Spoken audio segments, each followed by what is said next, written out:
কিছু দান করার সময় কি বলতে হয়? আলহামদুলিল্লাহ, হাসি খুশিতে কি বলতে হয়?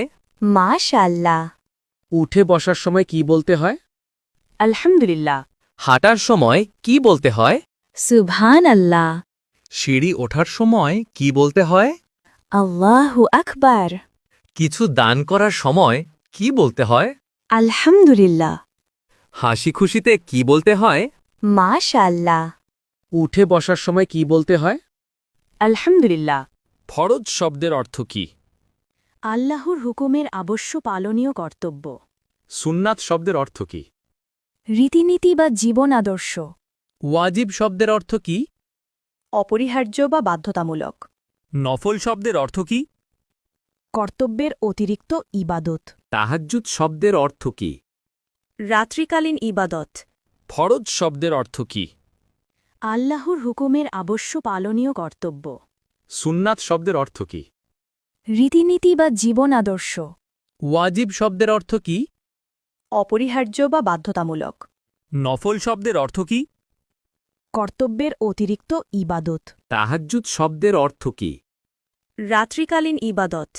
ফজরের নামাজ মোট কত রাকাত? 4 রাকাত। জোহরের নামাজ মোট কত রাকাত? 12 রাকাত। আসরের নামাজ মোট কত রাকাত? 8 রাকাত। মাগরিবের নামাজ মোট কত রাকাত? 7 রাকাত।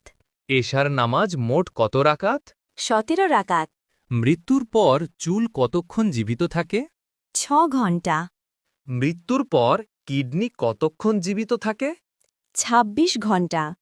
মৃত্যুর পর মস্তিষ্ক কতক্ষণ জীবিত থাকে? 20 মিনিট। মৃত্যুর পর শ্বাসযন্ত্র কতক্ষণ জীবিত থাকে? 4 ঘন্টা। মৃত্যুর পর চুল কতক্ষণ জীবিত থাকে? 6 ঘন্টা। মৃত্যুর পর কিডনি কতক্ষণ জীবিত থাকে? 26 ঘন্টা।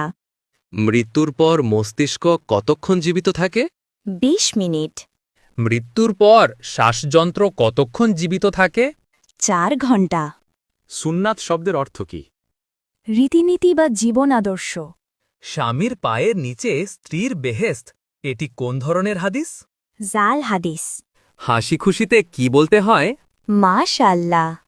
মাগরিবের নামাজ মোট কত রাকাত? 7 রাকাত। মুফতি শব্দের বাংলা অর্থ কি? ধর্মীয় আইন বিশেষজ্ঞ। হাফেজ শব্দের বাংলা অর্থ কি? হেফাজতকারী বা মুখস্থকারী। আলেম শব্দের বাংলা অর্থ কি? জ্ঞানী বা বিদ্বান। মাওলানা শব্দের বাংলা অর্থ কি? ধর্মীয় নেতা